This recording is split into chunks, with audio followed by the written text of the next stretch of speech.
Bonjour Mariam Bigdeli. Bonjour. Quelles sont les priorités de cette stratégie que l'OMS et le Maroc viennent d'établir? Alors, la stratégie de coopération entre le Maroc et l'OMS pour la période 2023-2027 couvre 4 axes stratégiques.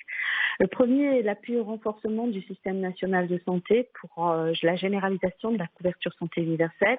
Le deuxième axe, c'est le renforcement de la résilience du système de santé, en particulier dans la préparation et la réponse aux urgences sanitaires et les maladies émergentes. Le troisième axe, c'est l'accompagnement pour le renforcement de la gouvernance dans cette dynamique de refonte du système de santé. Et le quatrième et dernier axe, c'est la promotion de la santé et du bien-être de la population en renforçant l'approche multisectorielle. Pourquoi le Maroc en a tant besoin de cette stratégie? Alors, on a toujours signé des stratégies de coopération entre l'OMS et le Maroc. Le dernier, donc, il venait à échéance l'année dernière. C'est pourquoi nous avons refait une stratégie de coopération sur 5 ans. En fait, cette stratégie permet d'offrir un cadre de notre travail et nos relations avec notre partenaire privilégié, le ministère de la Santé et de la Protection sociale, mais également avec d'autres partenaires gouvernementaux ou de la société civile, du secteur académique. Ça permet un petit peu de cadrer nos relations de travail et d'avoir des objectifs très précis dans notre collaboration. On sait que le Maroc s'est engagé dans une réforme dite ambitieuse de la protection sociale, vous en avez un petit peu parlé, donc qui inclut la généralisation de l'assurance maladie. Comment l'Organisation mondiale de la santé peut soutenir le Maroc dans cette démarche? Alors, on travaille beaucoup sur différents domaines, que ce soit le renforcement des capacités des professionnels de la santé, l'analyse de l'offre de soins, l'analyse du financement de la santé, notamment. On a appuyé la formulation de la stratégie de financement de la santé. On est en train de travailler sur la stratégie des soins de santé primaires.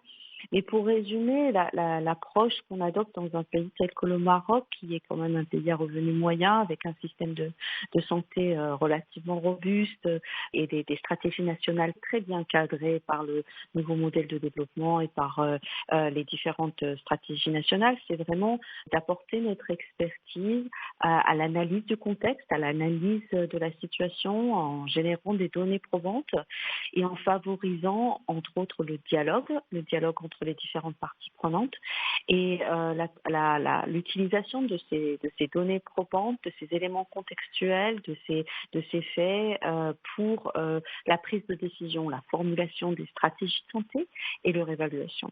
En quoi l'OMS peut intervenir sur l'accessibilité aux soins des personnes les plus précaires? En ce moment, nous sommes en train de travailler sur la stratégie des soins de santé primaires.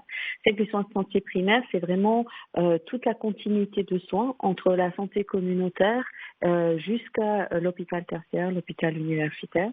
Et donc, le fait de vraiment avoir une stratégie qui soit inclusive, qui ait d'abord été formulée de façon inclusive en prenant l'avis de différents acteurs de terrain, en ayant vraiment inclus leur retour dans la formulation de la stratégie, mais également en s'appuyant sur des données qui analysent les problématiques du terrain, notamment les inéquités de santé, et le fait de voir quelles régions sont peut-être un petit peu plus en arrière par rapport à l'accès aux soins, quel groupe de population bénéficie moins facilement des soins de santé. Ça permet d'inclure ces éléments-là dans la formulation de la stratégie et de faire en sorte qu'elle soit vraiment ciblée et inclusive de ces problématiques. Et donc ma dernière question, elle est un peu plus large. Qu'est-ce qui a changé au Maroc en matière de santé depuis la crise Covid, si des choses ont évolué?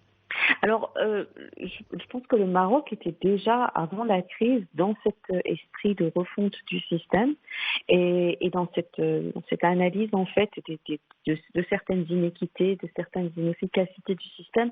Et c'était déjà, la réflexion était déjà là. Ce que la crise de Covid a apporté au Maroc comme ailleurs, d'ailleurs, c'est d'abord d'accélérer cette réflexion Et nous avons bien vu qu'immédiatement après la crise, effectivement, il y a eu des hautes orientations de Sa Majesté ainsi qu'une mise en route en fait des différents chantiers de réflexion de cette réforme. Donc la Covid nous a montré qu'il était vraiment temps, au Maroc comme ailleurs, de revenir sur les défis qui avaient déjà été signalés, mais de vraiment essayer de les adresser. Ça, c'est la première chose. Et le dernier point, c'est que pendant la crise de la Covid, il y a vraiment eu une action multisectorielle. Elle était très visible, encore une fois, au Maroc comme ailleurs.